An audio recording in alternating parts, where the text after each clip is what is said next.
Good evening. Good evening. There we go. My name is Mike Sacco, and I'm lucky enough to be the Executive Director of the Office of First Year Experience and the Center for Student Formation here at Boston College. I'd like to begin by saying how wonderful it is to be here with you for this, your first year academic convocation. The Golden Eagle class of 1968, I would also just like to add my voice of welcome and tell you what a pleasure it is to be with you as you begin your 50th anniversary celebration. And for you, let's give them a round of applause.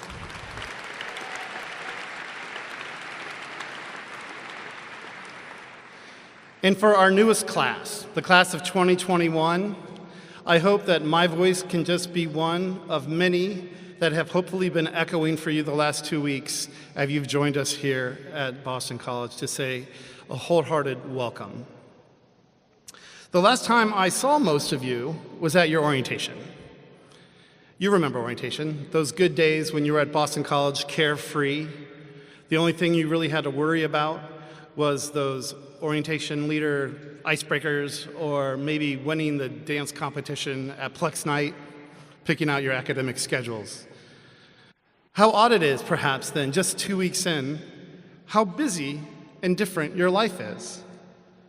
Instead of those carefree days, you perhaps are finding yourself studying for your perspectives, reading lists that you have to make a dent in, doing a group project on calculus sets.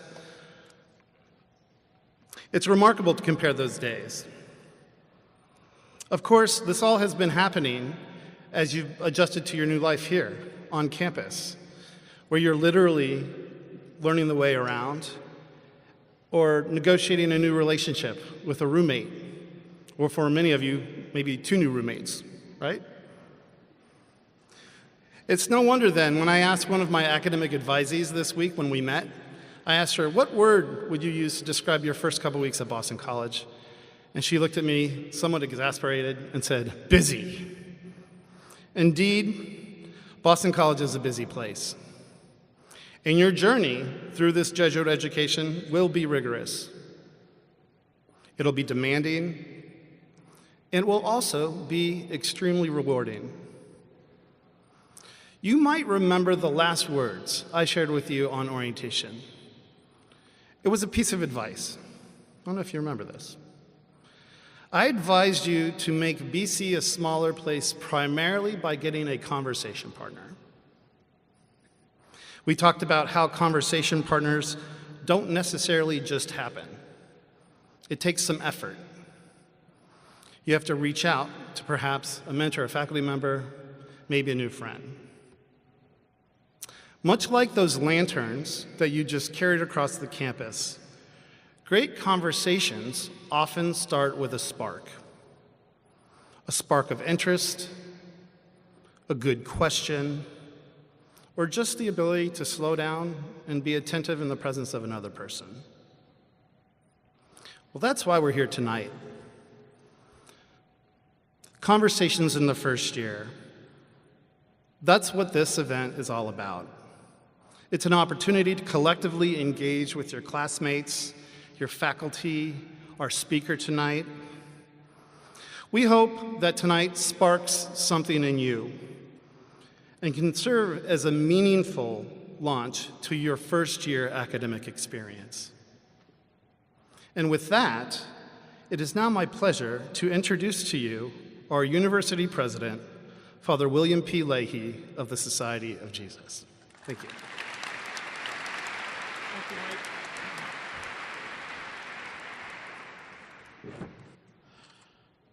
I do appreciate this opportunity to be with you tonight and add to the welcome that you've received from so many during your start at Boston College. When Mike Sacco was talking about how to enter into this community, and his advisee said that she found the first 10 days or so busy, what I hope you might also add to that is that you found Boston College caring, a caring place. And we come here tonight to recognize and celebrate in a very formal way the Boston College class of 2021. And we're going to hear tonight from a 2003 graduate of Boston College, someone born in the Ukraine, who immigrated to the United States, who in his life has endured great satisfactions, but also difficulties. Because in the Ukraine, at times, he and his family were subjected to anti-Semitic behavior. And as we hear from him, I think we'll also realize that in his life, there has been challenge, there has been great engagement, much caring, and as he comes to Boston College, memories about his time, memories about his family, memories about individuals who were very important to him at BC, but elsewhere.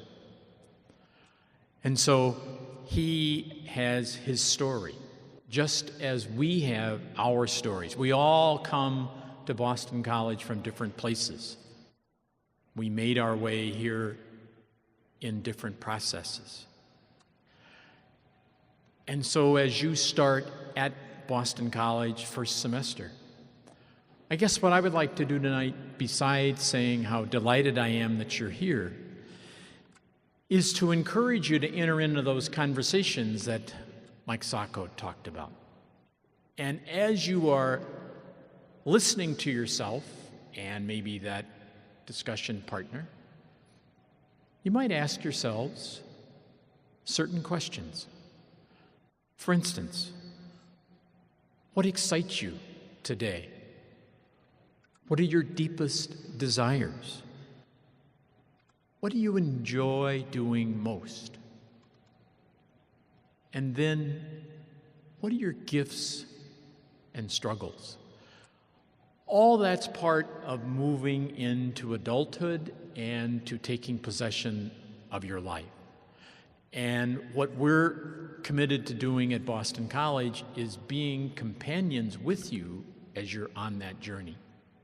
And there will be moments of great satisfaction, moments where you may say, I am troubled, I'm feeling overwhelmed, but most of all, I want you to reflect upon you're not alone. You don't have to endure or bear up under what may be some trying moments alone. So you have great opportunities, great possibilities. And as you enter into the year, I do hope you take time to listen to yourselves and to wonder. I think so much of life makes much more sense when we pause and take time to wonder, to look at what is possible in front of us. What do we aspire to? The founder of the Jesuit order, St. Ignatius Loyola, who grew up in the Basque section of Spain, learned a great deal from his companions that helped him start the Society of Jesus. And one of those aspects was the importance of taking time to reflect, to discern, to make wise choices that resulted from a process of reflection. And that's what we are trying to do at Boston College, something we've been doing since we were founded in 1863. That is, we want to link up liberal arts education and character formation. We want you to be the best possible human beings you can be. Develop your minds, pay attention to your heart, and desire to serve others. That's what we're about at Boston College. And so my hope for you is that you take time to listen to yourself, that you engage, that you pause and consider how blessed you are, and then give life to the community around you. Because you've had many gifts given to you in life, And now on our campus, we need you to give to us from your talents, your experiences, the ways in which you perceive the world. That is such a gift. And it makes us a better place when you give of the gifts that you have received. So we gather here tonight, and we are going to be hearing in just a little bit from Lev Golinkin, the person who graduated from Boston College in 2003, who has written a fascinating story about his life, his family's immigration from the Ukraine to Vienna, Austria, to Indiana. And he'll have a little bit to say about his time at Boston College. Many lessons, much great advice, and I would say powerful example. So, would you join me in welcoming Lev Golinkin, Boston College class of 2003. Thank you. Thank you. Honor.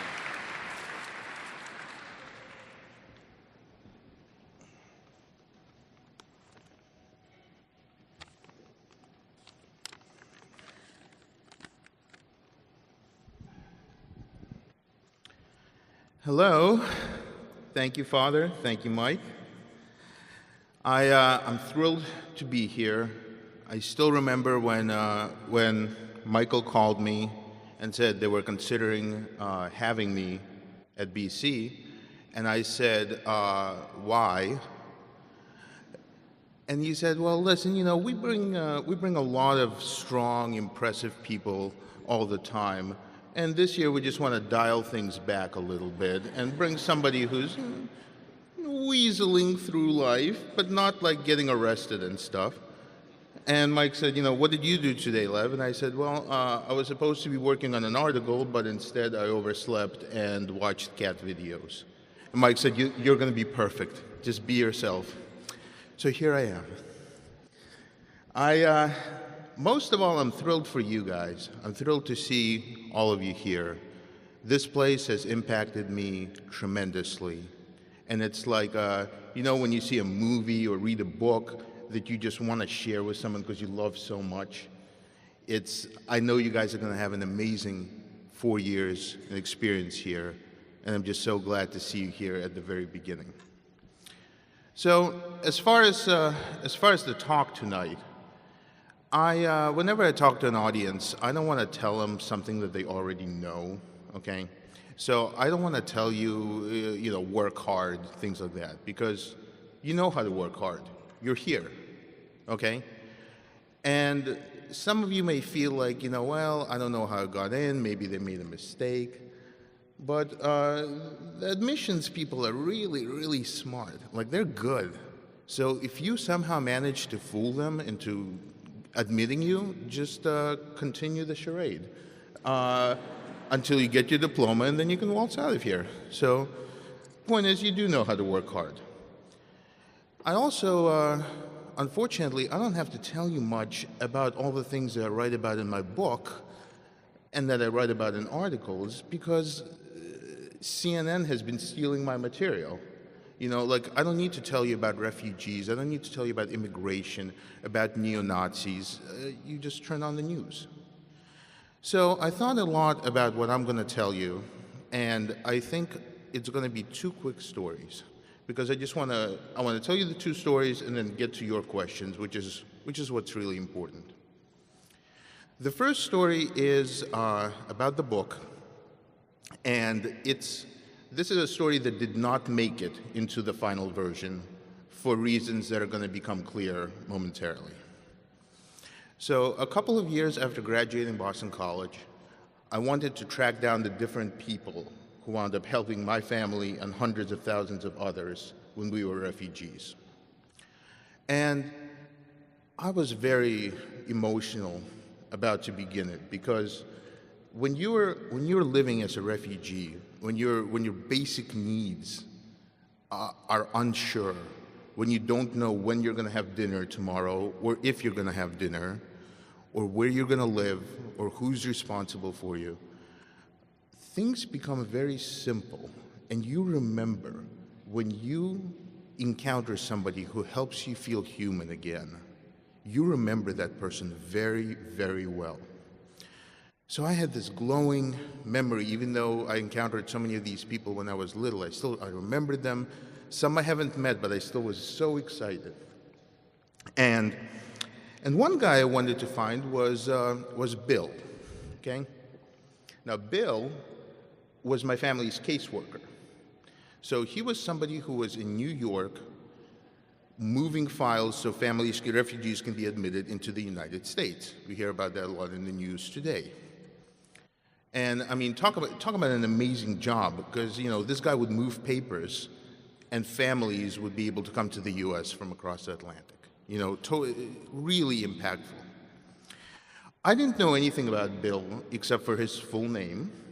So what I started doing is I went through social media and started, putting together a list of everybody in America with his name, from Facebook and white pages and all of that. And then I started calling these people to see which one of them is the real Bill. Ordinarily, this is something that's called stalking, but when you're doing it for a book purpose, it's called research. Okay, so if you do it, it's stalking. When I do it, it's research. Words are important. So I'm calling. About 2-3 weeks passed. Finally, I found him. Calls me back and he was like, yeah, I was a caseworker, okay? So Bill, sweet Bill, I got him, okay? So excited. Sit down to talk to him. Call. I'm like, all right, so what inspired you to do this amazing work? And Bill goes, well, I needed a job. Go on. And he was like, well, that's about it. I graduated college, and I needed a job, and these people gave me a job. I'm like, okay. Well, are you, like, saving lives today and stuff? He was like, well, no, I'm an architect, and I just design buildings and things. I'm like, you could start to understand why this was the first story that the editor took out of the manuscript. He was like, terrific, you found an architect. Good for you. Okay?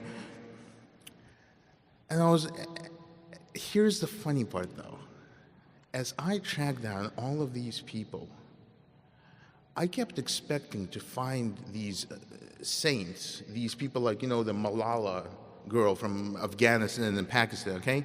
Like, I kept looking for angels and saints and Malalas, and instead I just kept finding ordinary people. People like Bill, people who helped us in Austria, some of them participated for only a little bit, some of them to work with refugees to this day. But all of them are pretty ordinary people who nevertheless managed to make miracles happen for us. When we were stationed in the refugee camps, I mean, it would have been nice to have Malala, it would have been nice to have Prince Charming, but what I really needed was Bill. I needed Bill, and Bill needed a job, and it worked out. And the reason I wanted to bring it up is because I think today, all too often, we're expected to be superstars, starting from day one. Everything is supposed to be going at 100% when you get here. And especially there's this vision of first-year students, when you come on campus, this vision that you have to be perfect. And you think, if I just align myself with these people, if I have these classes and meet these individuals and achieve these things and put all of this together, that's the recipe for success. When in reality, you really don't know who's going to impact you. I guarantee you, 4 years later, you're going to look back and somebody who you wouldn't even imagine would have shaped you in a meaningful way. And it could have just been a short interaction.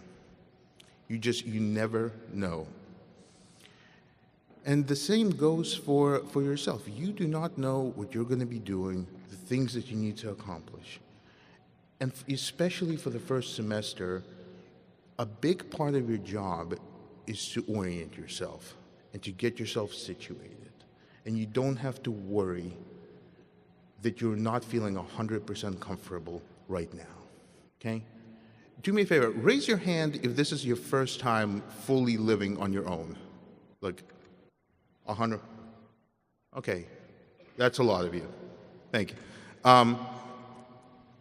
So, you know what? If at the end of your if December, you look back and you were like, there were moments when I was confused or unsure or not feeling entirely 100% comfortable, the word for that is normal. That's what that's called. I think we tend to forget what normal is. Because honestly, like, if you look back and you find that you're like, the whole time I was doing things and I was achieving everything and I was 24 hours a day and I didn't even need to sleep. And if you look back and that happens, that probably means you spent the entire semester on crystal meth. Okay? And that is, September, 3.5 months. That is too much. Right? Mike, is that too much? It's too much. Okay? So I really, really hope if there's one thing you can take away from this, it's the definition of normal. Okay? Normal crystal meth. Okay? The second quick story I want to tell you is, Mike, point me in the way of the mods. Okay, good. That way. It's about that way. It's about the mods. We have to talk about the mods.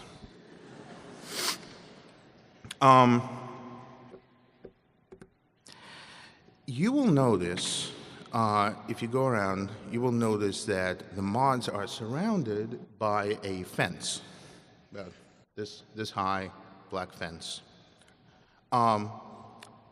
You don't know this, they don't tell you this on tours, but that fence was not always there.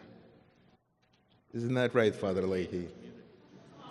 The Gaelic community, we remember. I remember. Now, that fence went up my sophomore year, okay? And it did not go well. Because for us, at least, when we were freshmen, the mods is kind of like the Garden of Eden, okay? It's like there's parties, and there's tailgating, and the bush light flows like the mighty Mississippi, okay? And the thing that you find out, too, is that a lot of the times, the seniors aren't interested in having random freshmen crash their party, okay? So it's not like you were going to get in there anyway, but it's the idea of it, the idea that maybe you could, okay? Hope is a strong thing. It's a powerful thing. So, and then, right around this time, my sophomore year, Boston College announced that they were going to put a fence around it, okay? I don't want to say overreacted, because that's not strong enough. We flipped out. It was like the BC administration announced that they were going to kill and eat the world's last panda. Like why would you do something to such a beautiful and innocent creature? We went overboard. Fight the fence. That was the campaign. I'm serious. Fight the fence. People made T-shirts. Okay, people talked about how to resist it. Like they had meetings in dorm rooms, and it was all over the place. To fight the fence. The fence won. And I was on campus last night. I was looking around. It's still pretty sturdy. I gave it a few kicks. But there is a reason why I'm going on about this fence, okay? I've thought of it for about the past week when I was thinking of talking to you guys. Because, as Father Leahy said, BC is a Jesuit school. And I've been blessed to have the encounters with Jesuits and the retreats. I've been blessed to have the wisdom of Father Leahy, blessed to have the warmth and the passion of the late, great Father Neenan, the guidance of Father Paris, who was my mentor and remains my friend. And I was also blessed to have the different retreats, Kairos, Appalachia, which I guess you call APA now, the Rupe programs. And one of the things they taught is about Ignatian values. And Father, you mentioned discernment, and that's my favorite. Because you see, St. Ignatius, the founder of the Jesuits, he was a soldier before he became himself, before he became Ignatius. And what every soldier needs to understand is terrain and stock. Every soldier, from general down to the people on the ground, needs to know where you're located, where everybody else is, what supplies you have, and how can you use them. And St. Ignatius brought that over when he founded the Jesuits. Okay? And one of the things that they teach you, and this is what I really enjoyed learning in retreats, is to take a look and see, where was I when I was in your shoes compared to where you are now? What came before me? How was my generation different from yours? How is it the same? And I would actually recommend, if you want to, you can go online and you can Google BC yearbooks, because every Boston College yearbook from 1913 onward is available online. And you could look and you could see what the students were concerned with. In the 60s, the 70s, things go, cycles go up, cycles go down, things get tense, things get relaxed, okay? I thought about the BC fence because my generation in the late 90s, we had it good. We hit a really sweet spot. Things were calm on campus, in the country. Things were happening, horrible things, but they were happening far away, over there somewhere. We didn't have to think about them. In the 60s, they fought for civil rights and human rights. We fought the fence. And that's not a bad thing because, again, examining what you have and what gifts you're given, we were given the gift of comfort. We were given the luxury to be able to do something so stupid as organize a campaign against a silly fence, okay? And that was our luxury, that was our gift. You're not going to be fighting the fence. You're going to have bigger issues to fight. And I know a lot of times it's common for people to say, oh, young people have it so easy nowadays. And I don't think that's always the case. I think we had it much easier than you. We had a lot of peace, and I'm not going to lie to you. Things are tense in this country, and that's regardless of where you stand politically. People aren't talking to each other. There's a lot of viciousness, a lot of bitterness. And you're going to be challenged as you're going through this time.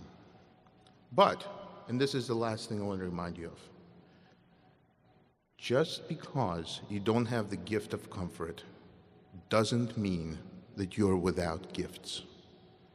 And what your generation has is the gift of power. We had the gift of comfort, you have the gift of power. You don't have to sit around and wonder, can I impact my surroundings? For surely your group has that ability.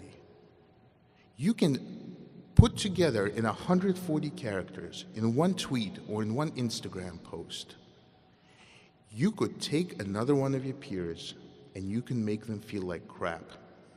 You can cut them down. You could really get in their head. Or you can lift them up and you can stand up for them.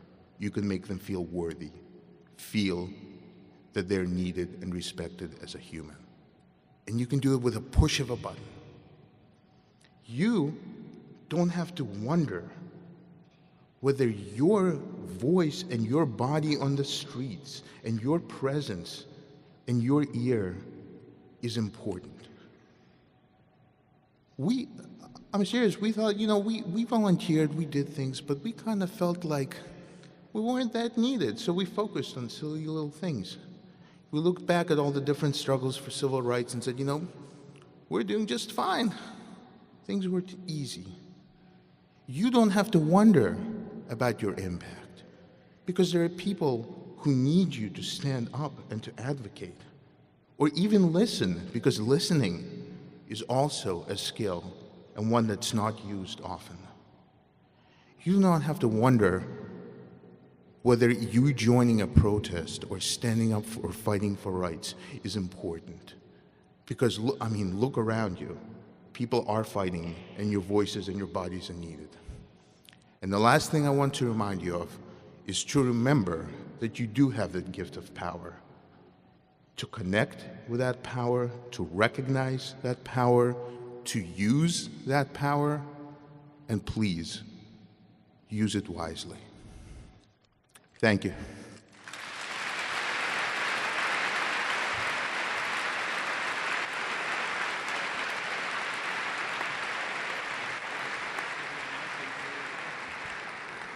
Thank you, Lev.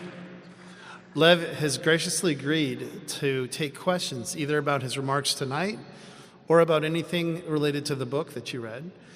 We have folks that are stationed around the arena, and they have microphones, and Lev has promised that he'll work his way around to different sections.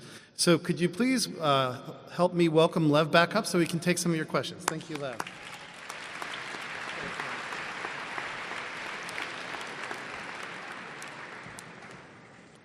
All right, I guess go ahead and raise your hand or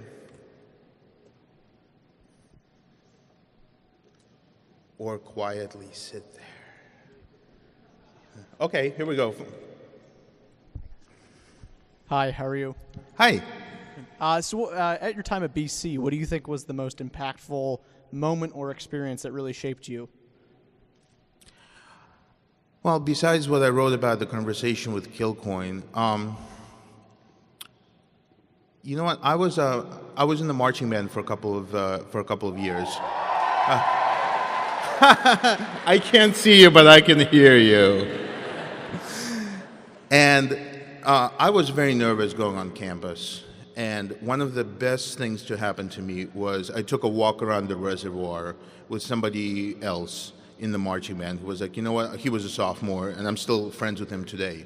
And he was like, you know what? Don't worry about things. Don't expect to be completely comfortable right now. It took some time to getting used to it. And just that simple knowledge, like, if somebody like me, if an adult, in the most loosely meant way possible, if an adult told me to not worry, I wouldn't have believed it. But because it was somebody who was just a year older than me, just that little conversation, that walk around the reservoir, and just saying, take it easy, things are going to be okay, that was a big deal.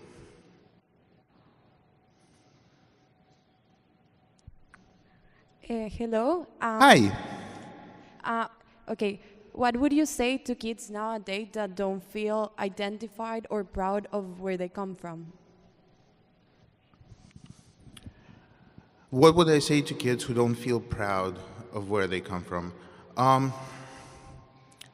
Pride takes time it's not something you can manufacture. It took me a long time to accept the fact that I was where I was from. I don't think you can force it, to be honest. I think you'll kind of understand, being at BC, being away from wherever you're from, helps you get perspective a little bit. And to me also, I needed to understand that, you know what, I'm from a place I'm not that proud of, and that's okay. Accepting that was fine. Accepting that, I didn't have a good childhood was fine. That was one of the most things. You don't have to be proud of something. The important thing is that you're honest and you understand who you are and you're comfortable with it. I don't know if that helps, but...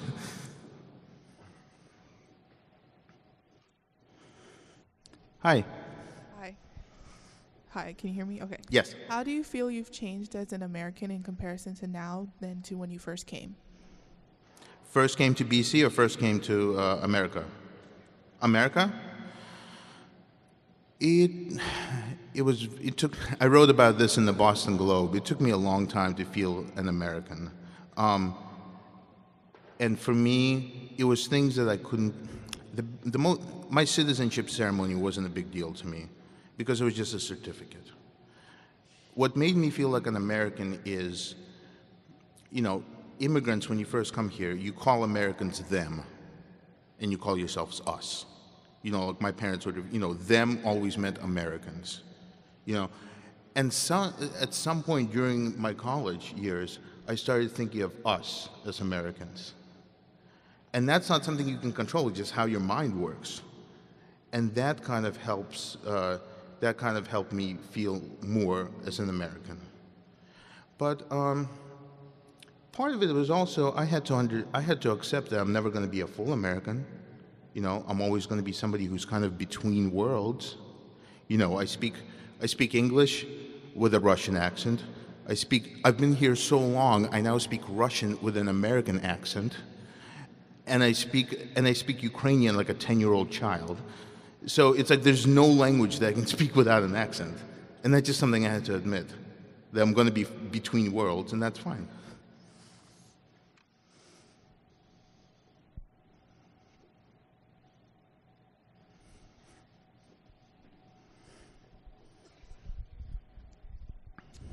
Hi there. Hi. My grandparents are also immigrants from the Czech Republic. They're Czech Jews. They came here from the Soviet Union, and I just want to let you know that the book meant a lot to me. And Oh, thanks, man. had me start a conversation with them about their past, and I just want to know what's the best way to continue and start a dialogue with immigrants and just ancestors and about all the topics you covered in your book, just life in general. You have to make sure that immigrants are comfortable talking about it, because a lot of them, like I wasn't comfortable about my past, my sister still isn't. And for example, do you know Mila Kunis, the actress? She's from Ukraine, like me, okay? Never wants to talk about it, okay? If a journalist brings it up, she doesn't want to talk about it, and that's perfectly fine. But I think the biggest thing when dealing with any immigrant, the biggest mistake that Americans make is they assume that immigrants, just because they can't speak English too well, they just kind of assume people who came to America didn't have much of a life beforehand.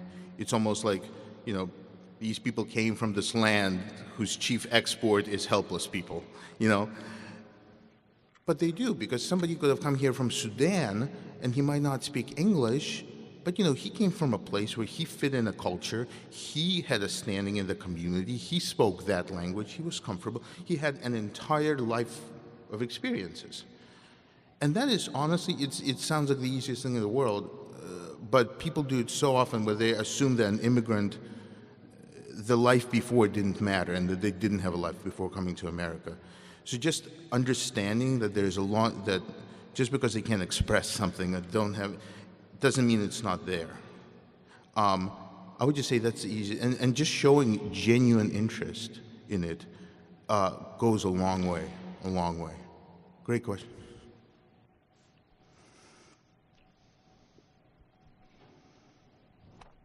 Run, mic runners, run.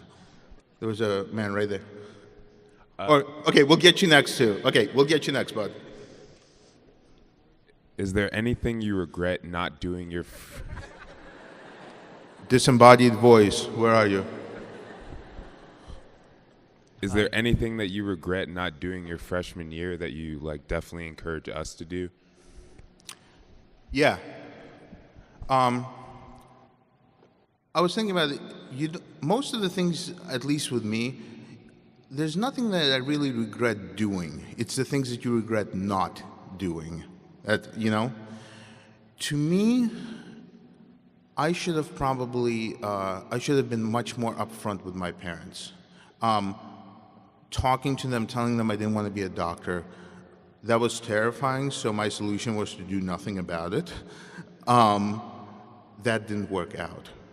So one of the biggest advices is to just try to be honest with yourself. You know, I could have saved both my parents and myself a lot of trouble if I just sat down and had an honest conversation. So that was one of my biggest regrets. Yeah, go ahead, Ben. Hello, my name is Suren. I'm Armenian, but I was born in Russia. Uh-huh. And I would like to ask you, what is the most recent event or thing that shaped you? Wow. See, a lot of times, it's a hard question to answer because a lot of times you don't realize how something shapes you until a long time afterwards, you know? I'll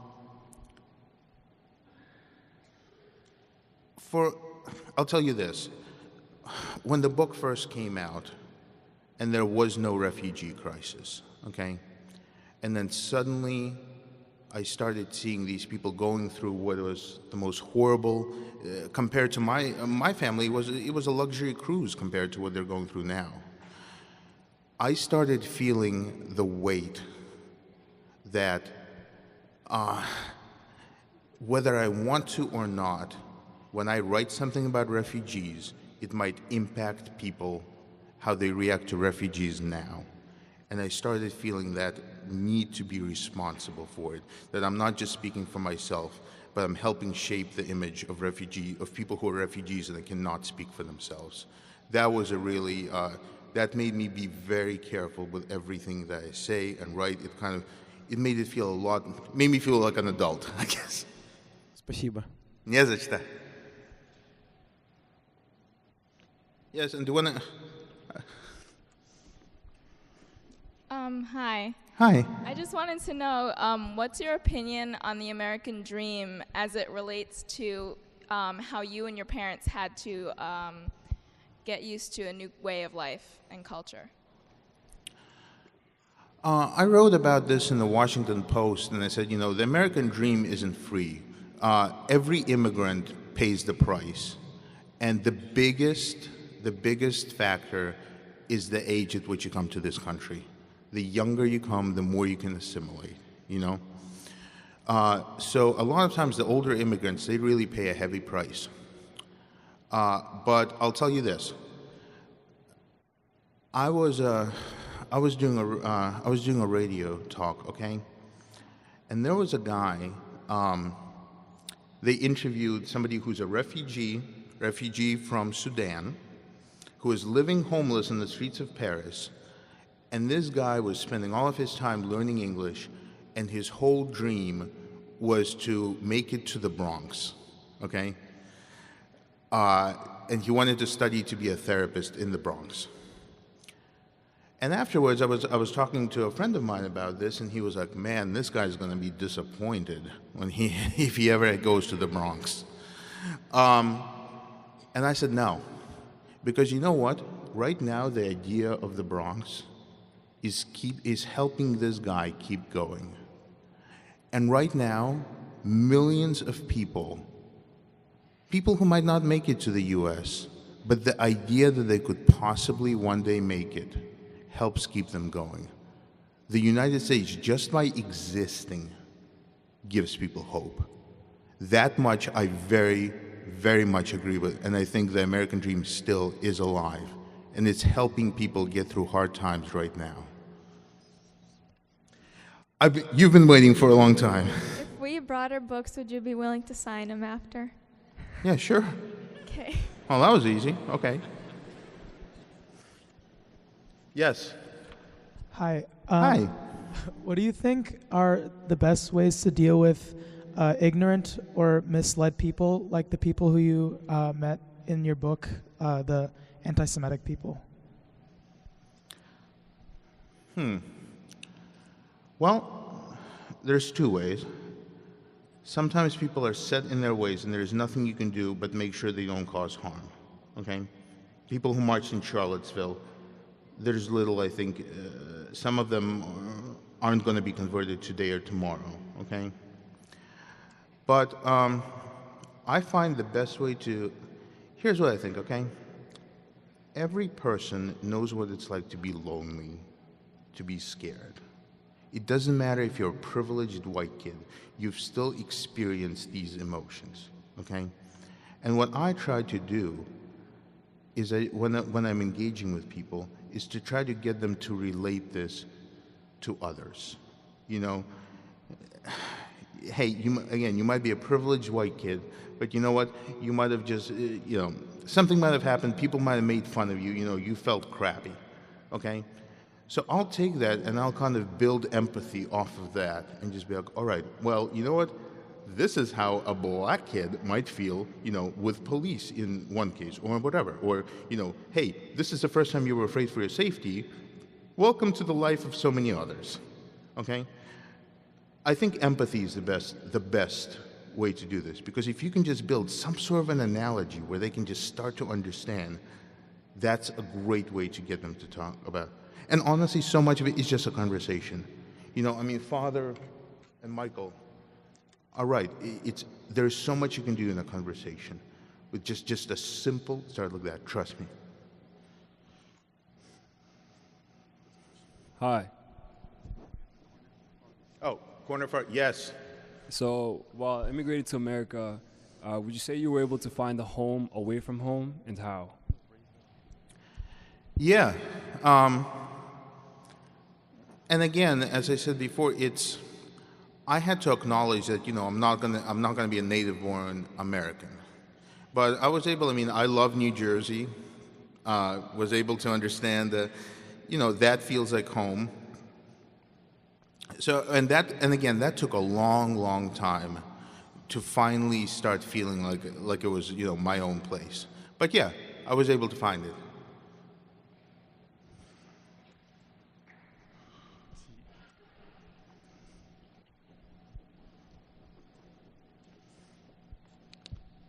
Hi. Hi. So you said earlier how in the 60s everyone was fighting for human rights and civil rights and everything, and then when you were a sophomore everyone was fighting the fence. So what would you say if you were in our shoes we should be fighting today? What's the most prominent issue? This is going to be the most boring answer ever. I feel so bad giving it. I'm ashamed of myself.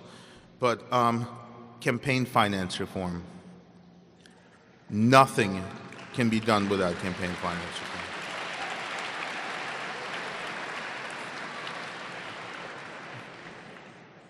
And the other thing I'll tell you this while you brought it up. I'll give you an additional comment, okay? A lot of times, I'm serious, if you're passionate, I'm passionate about refugees, okay? If you're passionate about any issue with DACA or anything else, the best way you can impact this is to contact your member of Congress. Not by email, not by Facebook, by phone, okay? I've worked and I continue to work with a couple of people involved in Congress, and they hate phone calls more than anything else. Jam up their phone system. If you want them to think about something, have them hear phones ringing in their sleep, and you can affect foreign policy and domestic policy using that. Now, normally that's called harassment, but in this case, it's called advocacy. As I said, words are important.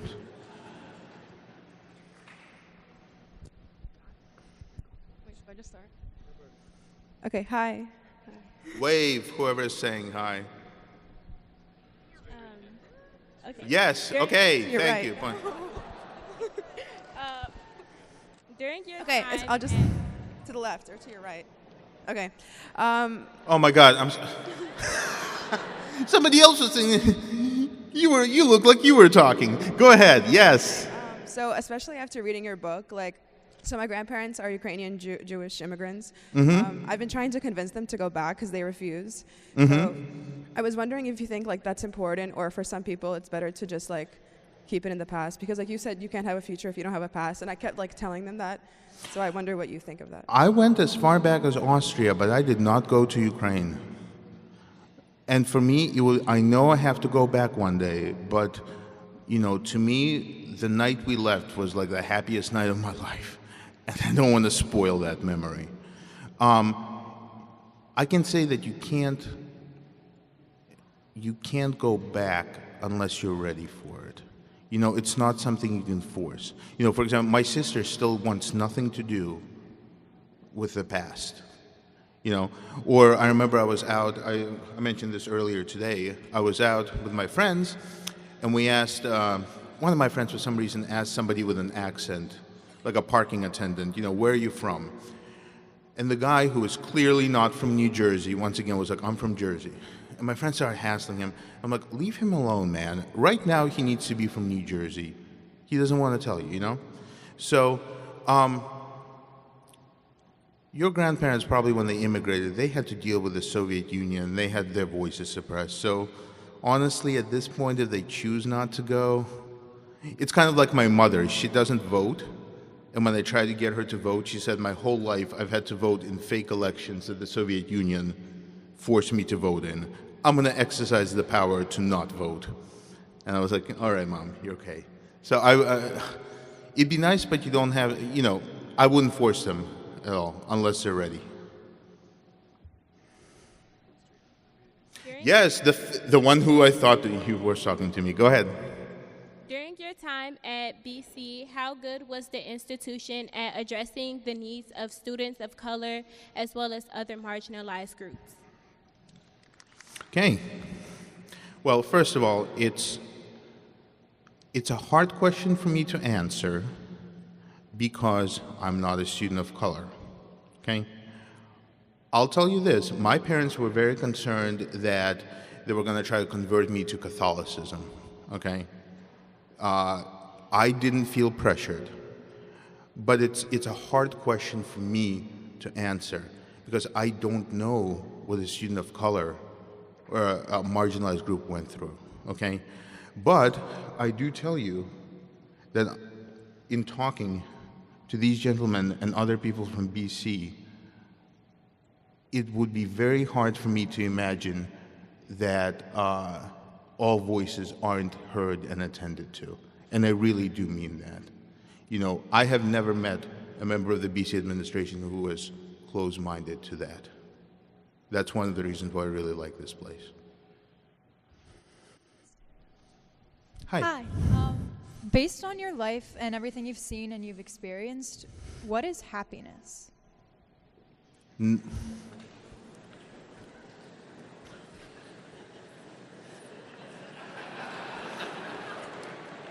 What did you build? I'll give you the first thought that came to my mind. Happiness is not being alone. Happiness is being able to be yourself around somebody else. To me, that is, you know, when I find people who I feel like I can be myself and not have to worry for a second, to me that is happiness. And I also like, happiness is working,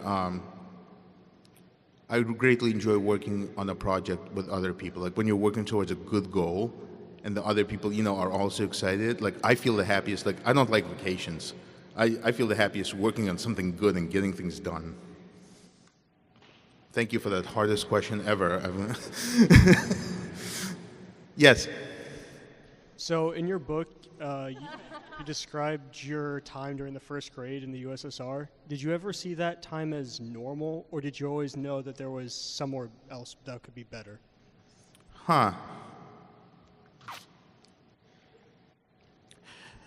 No, I mean, to me it was normal. We had two different visions of America. You know, we dreamed that the Soviet Union told us that America was awful and that, you know, all Americans were greedy. And in my dreams and in what other Jews told each other, all the Americans were good and everything was wonderful. But in the Soviet Union, yeah, life was, that was totally normal. I mean, you knew you were a Jew and you could never be anything else. So yeah, I just took it as normal. It took a long, and the answer is, you know, when I came to America, it took me a long time to heal myself too. But yes, I thought that something was going to be better in America. That even just the idea of America existing helped me and helped my family keep going.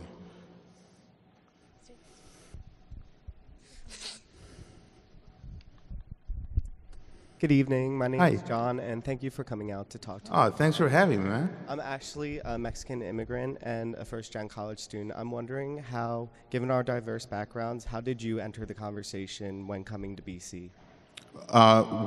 What conversation, or do you have any? Just in general, connecting with people who have different, diverse backgrounds, maybe not to the extent that you had, but... Well, it wasn't diverse for BC, but to me, the diverse people were the people of Boston. They were the people I didn't know anything about. And believe it or not, I started talking to somebody in my dorm, in Fitzpatrick, by the way. I was clapping loud for you guys.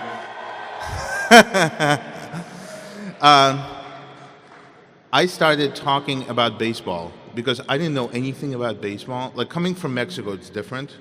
But when you're from a place where you don't know anything about baseball, it is the hardest thing in the world to do. And that kind of helped somebody explaining what baseball was to me. And I'm still friends with this guy to this day. It was a lot of times it's over something silly. You know what I mean? That's the easiest way to start a conversation. Or something trivial, but that wound up getting into a conversation. And from that point, he started telling me about the people of Boston.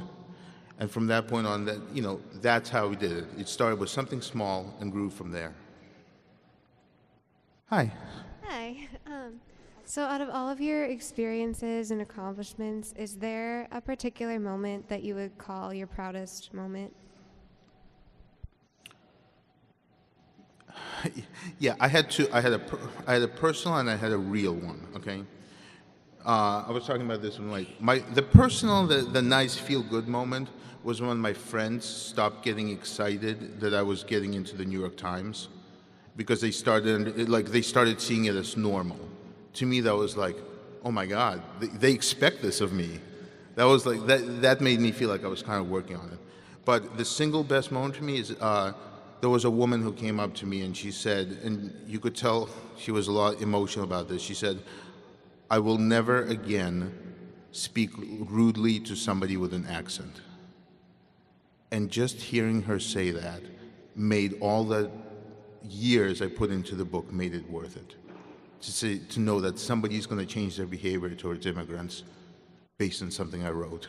To me, that was magic. Good evening, sir. Over this way, sir. This way?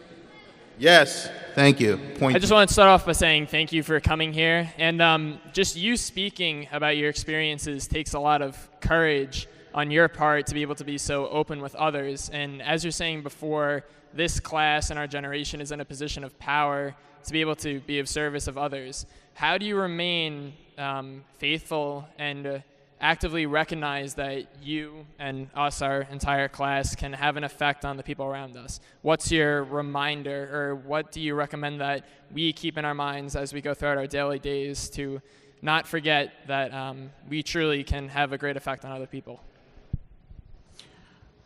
Well, I mean, I'll tell you a quick story. I don't know if this helps, but there was as I said, I keep an eye on Ukraine, and there were neo-Nazis in Ukraine a year and a half ago who were threatening to attack a gay pride parade, okay? So I called up somebody in Congress and I was like, listen, I don't know what it's like to be gay, but I know what it's like to be a Jew in Ukraine, and the beatings you receive are quite similar, I said, it's our country, we're giving Ukraine millions of dollars. Surely Congress can stop it, okay? And he drafted a letter, he got other people to sign it, and like 40 members of Congress had this letter, and Ukraine had its first gay pride parade ever that was protected by the police, instead of the police just standing by while the neo-Nazis beat the crap out of people. And just seeing pictures of it was like, this is just me and a couple of other guys, that's it. And we were able to do something awesome for people who are risking their lives. So, I mean, if I can do it, imagine what you guys can do, Just 3 or 4 people got together, and that's all that it took. It's insane. I mean, that's, the ability to affect the world around you is like an invisible mantle on your shoulders, especially for this generation. You can't get rid of it. You just have to see it and recognize it. Hi. Hi, my name is Yolanda Kandai, and on behalf of the class of 2021, I want to thank you for being here with us today. Oh, thank you. Of course. Can you give an example of a time in your life after Boston College in which you embodied being a man for others, and also give an insight on the importance of being a man or a woman for others? Well, that was a good example. I actually enjoyed doing things in my hometown, like small things like organizing a harvest fair. But the skills that I got from BC, you wouldn't believe how many annoying things you have to do to organize a little harvest fair, okay, in a rinky-dink town. But that made me feel good because it was a town that didn't have many community events where people from all walks of life could come together and enjoy the day. And even though it was a small thing, it really made, you know, when you see it especially happening in your town, being able to play a part in that, that made me feel really good. That made me feel like I was part of something bigger than myself. Okay, we'll take the last question. You. I feel special now. So my mom is from Cuba, and like yourself, she fled a communist regime when she was a young child. And she does talk about, I read your book in June, so I'm not remembering it very well, but I don't remember it very well either. She talks about her citizenship ceremony, and so do you, but I don't think either of you, I mean, wouldn't know that. My mom doesn't talk about her path to citizenship very much, and I don't think you reflected on it as well in your book.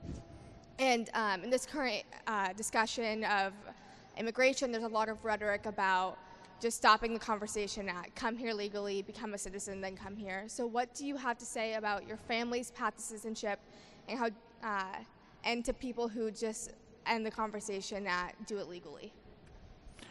Well, I mean, it's a tough conversation, but for me, you know, citizenship for me didn't mean that much because before September, I got it before September 11th, and back then going to the INS was like going to get your driver's license renewed.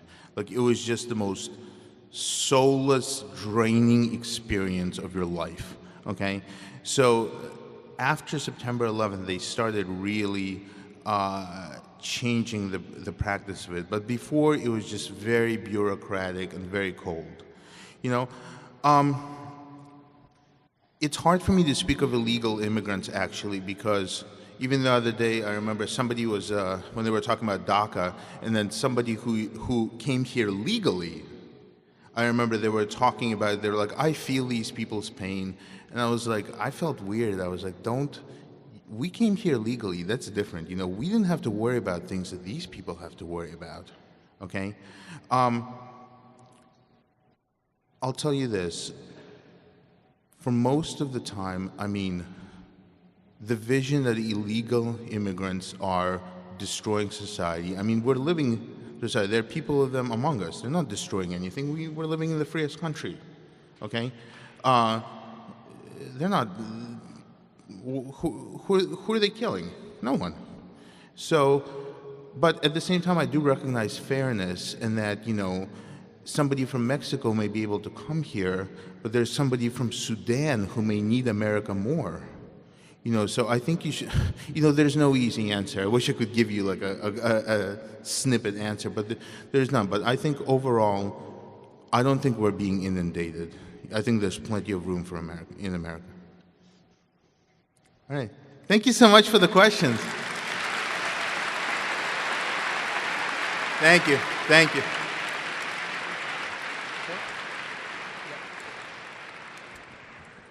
Thank you, Lev. I would now like to introduce Joy Moore, who is the Associate Vice President of Alumni Relations here at Boston College. Please join me in welcoming Joy.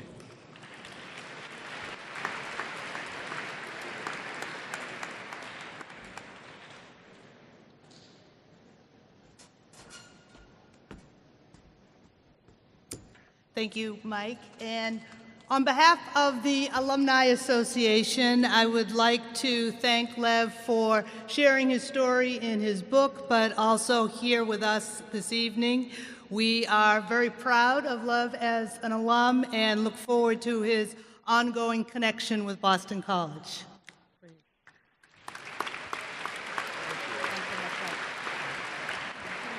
Thank you. Thank you.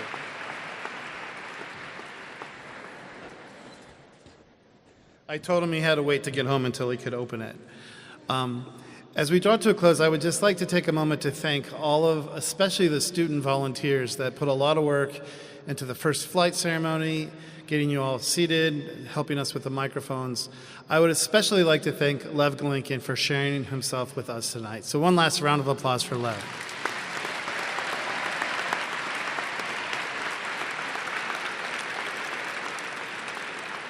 And now we ask that everyone stand and sing the alma mater, which is on page 3 of your program.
Thank you and good night.